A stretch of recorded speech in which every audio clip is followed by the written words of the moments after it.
Welcome to Cinesix. Comment பாக்ஸ்லலாம் வந்து இந்த மாதிரி சவுண்ட் குவாலிட்டி இம்ப்ரூவ் பண்ணுங்கள், வீடியோ குவாலிட்டி இம்ப்ரூவ் பண்ணுங்கன்னு சொல்லியிருந்தீங்க. இனி வரும் வீடியோக்குள்ளே அதை கன்சிடர் பண்ணி பண்ணிக்கிறோம். இன்றைக்கி நம்ம வந்து ஒரு க்ரைம் த்ரில்லர் ஜேர்னலில் வந்து மிகப்பெரிய கம்பேக் கொடுத்த ஒரு தமிழ் திரைப்படத்தை பற்றி தான் பார்க்க போகிறோம். துருவங்கள் 16.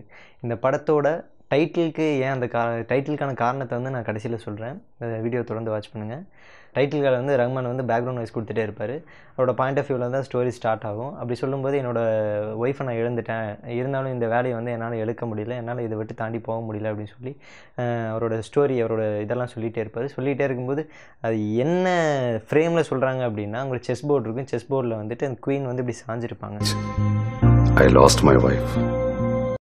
அவர் சொல்லுவார்லே என்னோடய ஒய்ஃபை இழந்துட்டேன் அப்படின்னு சொல்லிட்டு அதுக்கான காரணம் தான் அந்த செஸ் போர்டில் கட்டியிருப்பாங்க. செகண்ட், ஃபிலிம் மேக்கிங்கில் வந்துட்டு ஃபிலிம் பிளாக்கிங் அப்படின்னு ஒரு டெக்னிக் இருக்குது. அது என்னென்னா, ஒரு 4 பேரோ 5 பேரோ இல்லை ஒரு 2 பேரோ 3 பேரோ இருந்தோம் அப்படின்னா யாரை ஃபஸ்ட்டு டைலாக் டெலிவரி, அடுத்து யார் கியூ கொடுக்கணும் அப்படின்னு சொல்லிட்டு ஒரு சின்ன ஒரு டெக்னிக் இருக்குது. அது பிளாக்கிங் அப்படின்னு சொல்லுவாங்க. அந்த பிளாக்கிங் வந்து ஒரு சிங்கிள் ஃப்ரேமில் காட்டியிருப்பார் கார்த்திக் நாராயண். அதில் வந்து ஒரு காரில் வந்துட்டு போயிட்டுருப்பாங்க. இந்த பக்கம் ராஜன் உட்காந்துருப்பார், ரஹ்மான் உட்காந்துருப்பார், பின்னாடி கௌதம். இங்கே வந்து ஒரு கேரக்டர் இருக்கும். அது கேரக்டர்னால் யாரும் உட்காந்துருக்க மாட்டாங்க. செயின் ஒன்று தொங்கிட்டு இருக்கும். அந்த இதில் வந்து டேஷ்போர்டில் வந்து செயின் ஒன்று தொங்கிட்டு இருக்கும் மிரரில். அந்த செயினோட ஃபர்ஸ்ட் லெட்டர் அது என்ன அப்படின்னா, நம்மளுடைய ரஹ்மானோட பையன் ராஜீவ் இருக்கார் அப்படின்னா அவருடைய ஃபர்ஸ்ட் லெட்டர் ஆர் அப்படிங்கிறது வந்து தொங்கிட்டு இருக்கும். அதில் வந்து இந்த பக்கம் ராஜன், கௌதம், இங்கே வந்து தீபக் அதாவது ரஹ்மான் அவர், அப்புறம் வந்து இங்கே ஆர் அப்படிங்கிற அவரோட மகனுடைய ஃபர்ஸ்ட் லெட்டர் இருக்கும். இந்த 4 பேர் தான் வந்து ஸ்டோரியை கொண்டு போவாங்க. இவங்க 4 பேர்த்துக்குள்ளே தான் கிளாஷ் நடந்துகிட்டே இருக்கும். நல்லா ஒத்து பார்த்தா தெரியும். இவர் வந்து பையனை அனுப்பி விடுவார், அப்படி இப்படின்னு சொல்லி ஸ்டோரி மூவ் ஆகிட்டே இருக்கும். இதுதான் பிளாக்கிங் அப்படின்னு சொல்லுவாங்க. கேரக்டரே இல்லாமல் ஒரு கேரக்டரை வச்சு பிளாக் பண்ணியிருப்பார். சிங்கிள் ஃபேமிலியே ஸ்டோரி வந்து ஃபினிஷ் ஆகிருக்கும். 3 பொம்மை ஒன்று காட்டுவாங்க, ஒரு சிலை ஒன்று காட்டுவாங்க, குட்டியாக ஒரு 3 சிலை இருக்கும். ஸ்டார்டிங்லேயே காட்டுவாங்க.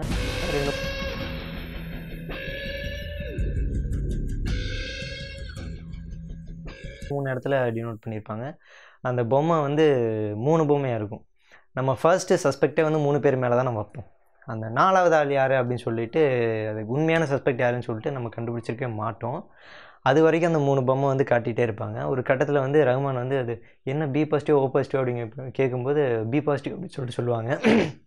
டக்குன்னு ஒரு ஐடி கார்டு எடுத்து கொண்டு போய் கௌதம் அதை போய் செக் பண்ணு அப்படின்னு சொல்லிட்டு ஐடி கார்டு எடுத்து கௌதம் வாடி இந்த கேப்பை எடுத்து அந்த வைக்கும்போது நம்ம பொம்மையிலேருந்து நம்ம கேப்புக்கு அப்படி ஒரு ஷிஃப்ட் ஃபோக்கஸ் ஆகும். அது ஏன் அப்படின்னா, ட்ராப்டு அந்த 4வது ஆள் கண்டுபிடிச்சாச்சு, அதுக்கான பயணம் தொடர போகிறோம் அப்படிங்கிற மாதிரி அந்த கேப்பை வச்சு ஆரம்பிச்சிருப்பாங்க. ஒரு சின்ன ரீசன் ஒன்று இருக்கும். அந்த கேப்பை வைக்கிறார் இல்லையா, I forgot the cap sir அப்படின்னு சொல்லிட்டு கீழேருந்து மேலே ஓடி வரும். அப்படி கௌதம் மேலே போய் கேப் எடுத்துகிட்டு வந்துடுறேன், ஃபர்காட் த கேப் சார். அப்போ ஓடி வரும்போது அந்த அன்னைக்கு மட்டும்தான் ஒரு போலீஸர் அப்போ அப்படி, அதுக்கப்புறம் மஃப்டியில் போலீஸர் அப்போ அப்படி, அதுக்கப்புறம் மஃப்டியில் இருக்கும், கேப் போட மாட்டா அப்படி. கடைசி வரை அதுக்கப்புறம் அவரால் வந்து அந்த யூனிஃபார்ம் போட முடியாமல் போயிடும். அதுக்கப்புறம் ஆக்சிடென்ட் ஆகி ட்ராஜடி ஆயிரும். அப்புறம் வந்து ராஜன் வந்து தீபக் ரஹ்மான் கிட்ட பேசிகிட்டு இருக்கும்போது பெண்ணை வச்சு இப்படி கிளிக் பண்ணிகிட்டே இருப்பார். டக்குன்னு ஒன்று தூசி ஒன்று கண்ணில் வந்துடும். அப்படியே இப்படி நோண்டிட்டு போய் அங்கே போய் கண்ணாடி முன்னாடி நின்றுப்பார். அங்கேருந்து நியூஸ் பேப்பர் கத்துவான், சார் வாங்க சார் அப்படின்னு சொல்லிட்டு கத்துவான். சீக்கிரம் பண்ணுங்க சார் சார் சார் சார் ஒரே நிமிஷம் சார். அது சும்மா வந்து அது ஒரு பார்க்குறக்காக வச்சுருக்கலாம். ஆனால் இன்னொரு ரீசன் என்ன அப்படின்னா, ஓகே ஸ்டார்ட் ஆகிடுச்சு அப்போ தான் வந்து சொல்லுவாங்க, இந்த மாதிரி ஆரம்பிச்சிருச்சு, இந்த மாதிரியெல்லாம் கிடச்சிருக்கு, டீட்டெயில்ஸ் எல்லாம் கிடச்சிருக்குன்னு சொல்லிட்டு ராஜன் வந்து அப்போ தான் அந்த கேஸுக்கான ஒரு வித்தை போடுவார். அப்படி அங்கே ஒரு இதுவே போடுவார். அப்போ வந்து ஸ்டார்ட் ஆயிரும். ஸோ ஓகே நம்ம கண்ணில் வந்துட்டு உறுத்த ஆரம்பிச்சிருச்சு இந்த கேஸு அப்படிங்கிறத சிம்பாலிக்காக கட்டியிருப்பாங்க. நம்ம தீபக் ரஹ்மான் அப்புறம் வந்து இந்த கௌதம்கிட்ட, அதாவது வருவார் இல்லையா கடைசியில் கிளைமேக்ஸ் முன்னாடி வருவார்ல, சர்ஜரிலாம் பண்ணிட்டு அந்த கௌதம் வந்து உட்காந்துருப்பாங்க. 2 பேரும் உட்காந்து பேசிகிட்டு இருக்கும்போது, நீ 90s கிட் தானே, சூப்பர் மேரியோ கேமெல்லாம் விளையாடி இருக்கியா அப்படின்னு சொல்லிட்டு கேட்பார். நிச்சயமா நீ மேரியோ கேம் ஆடி இருப்ப. கேட்கும்போது சொல்லுவார், இந்த மாதிரி அதில் 3 லைஃப் தருவாங்க, அந்த 3 லைஃப்பை நம்ம விட்டுட்டோம் அப்படின்னா அந்த கேம் ஓவர் ஆயிரும். அந்த 3 லைஃப்குள்ளே நீ போயிட்டே இருக்கும்போது ஒரு மேஜிக் பிரிக் கிடைக்கும். அந்த பிரிக்கில் வந்து ஏதோ ஒரு லைஃப் உனக்கு கிடைக்கலாம், அந்த லைஃப் வந்து உன் முன்னாடியே வந்து உட்காரும், உன் முன்னாடி வந்து நிற்கும் அப்படின்னு சொல்லிட்டு ஒரு டைலாக் பேசுவார்.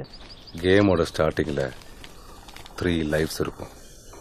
ஏதோ ஒரு இடத்துல ஜம்ப் பண்ணுவேன், அங்கே ஒரு மேஜிக் பிரிக்கில் இருந்து ஒரு லைஃப் வரும். அந்த டைலாக் தான் அவருக்கே வந்து ஒரு பேக் அடிச்ச மாதிரி ஆயிருக்கும். என்னென்னா கௌதம் தான் வந்து ஒரு 4th லைஃப் தானே அவருக்கு. ஏற்கனவே ஒரு 3 பேரை தான் தேடி இருப்போம். எங்கே பார்த்தாலும் 3 பேர் சஸ்பெக்ட் தேடிட்டே இருப்போம். 4th லைஃப், அந்த லக்கி லைஃப், மேஜிக் பிரிக்கில் கிடைச்ச ஒரு மேஜிக் லைஃப் அது கிடச்சிருக்கும். அது முன்னாடியே வந்து அவர் முன்னாடியே வந்து உட்காந்துருக்கும். ஃப்ளாஷ்பேக் சொல்லிட்டு இருக்கும்போது ரியாலிட்டியில் வந்துட்டு நம்ம ரஹ்மான் வந்து சொல்லுவார், இந்த மாதிரி குழந்தைகள் இழந்த பேரண்ட்ஸ்க்கு தான் தெரியும் அதோட வலி, அந்த டெப்ரெஷன் வந்து நம்ம பார்க்குறதுக்கு வந்து நம்மளால் முடியாது. உலகத்தில் அந்த மாதிரி டெப்ரெஸ்டான ஸ்டேட் எதுவுமே கிடையாது அப்படின்னு சொல்லிட்டு சொல்லுவார். தன்னோட பசங்களை இழந்துட்டோன்னு நினைச்சு அழகிற பேரண்ட்ஸை பார்க்கறத விட டிப்ரெசிங்கான சைட் வேற எதுவும் இல்லை தெரியுமா? ஆனால் இவரோட பையன் இழந்திருக்கவே மாட்டார் இவரை. ஸோ அவரை காப்பாற்றுறதுக்காக தான் வந்து இந்த கேஸை சால்வ் பண்ணாமே விட்டுருப்பார். ஸோ வந்து இவரோட வாழ்க்கையில் அது எப்போ சொல்லுவார் அப்படின்னா, டெல்லி கணேஷ் வந்து அவரோட பையன் வந்துட்டு இறந்துட்டதா சொன்னப்போ ஒரு ஃபீல் பண்ணிட்டு போவார் இல்லையா, அப்போ வந்து இந்த டயலாக் வந்து பிஜியில் போயிட்டுருக்கும். அப்போ சொல்லுவார், ஸோ இவரோட பையனை இழந்துடக்கூடாது, அந்த டெப்ரெஸ்ட் ஸ்டேட் நம்மளுக்கும் வந்துடக்கூடாது அப்படின்றக்காகவே இந்த கேஸை வந்து சால்வ் பண்ண முடிவார். கடைசியில் வந்துட்டு ஓகே கன் பாயிண்டில் வந்து வச்சுருப்பார் கௌதம், நம்ம தீபக் அதாவது நம்ம ரஹ்மானை. அப்படி வச்சுட்டு இருக்கும்போது ஒரு 3 ரவுண்ட்ஸ் 360ல் சுற்றுவாங்க. அப்படி சுற்றிட்டு இருப்பாங்க, 3 ரவுண்ட்ஸ் சுற்றுவாங்க. அதுக்கு என்ன அப்படின்னா அவ்வளோதான். ஒரு டைலாக்லேயே சொல்லியிருப்பார், கர்மா வந்துட்டு அது பூமராங் தான், கர்மா இஸ் பூமராங் அப்படின்னு சொல்லியிருப்பார். அவர் என்ன பண்ணாரோ, ஏன் சால்வ் பண்ணாமல் விட்டாரோ, அவர் வளர்த்த ஒரு என்கரேஜ் பண்ண ஒரு கான்ஸ்டபிள் வந்து அவருக்கே வந்து ரிப்பீட்டாக வந்து ஷூட் பண்ணிட்டாரு, கண்டுபிடிச்சிட்டாரு, சஸ்பெக்ட் யாருன்னு தெரிஞ்சு போச்சு. அதுதான் வந்து கர்மா. பார்த்து பாயிண்ட் பண்ணிட்டு இருக்கேன்னு இப்போ உங்களுக்கு புரிஞ்சிருக்கும்னு நினைக்கிறேன்.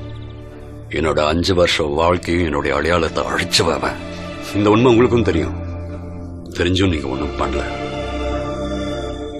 இப்போ வந்து டைட்டிலுக்கான அர்த்தம் என்ன? துருவங்கள் 16. துருவங்கள் அப்படின்னாலே வந்து டைரக்ஷன்ஸ், திசைகள் அப்படின்னு சொல்லுவோம். வட துருவம் தென் துருவம் அப்படின்னு சொல்லுவோம் இல்லையா, அந்த மாதிரி தான்.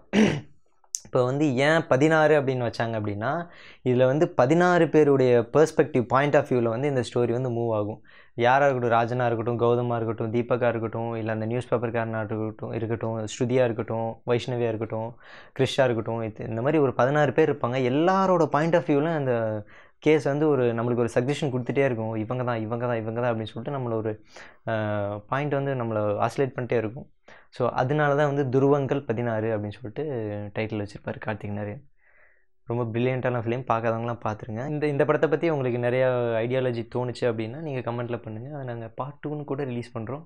அதுவும் இல்லாமல் இந்த வீடியோ நாங்கள் பண்ணது வந்து உங்களுக்கு பிடிச்சிருந்தா அப்படின்னா மட்டும் லைக் பண்ணி, ஷேர் பண்ணி, சப்ஸ்கிரைப் பண்ணுங்கள். பிடிக்கல அப்படின்னா டிஸ்லைக் பண்ணி கீழே கமெண்ட்டில் ஐ ஹேட் சினி6 அப்படின்னு சொல்லி டைப் பண்ணுங்கள். தேங்க்ஸ் ஃபார் வாட்சிங். நெக்ஸ்ட் வீடியோவில் பார்ப்போம்.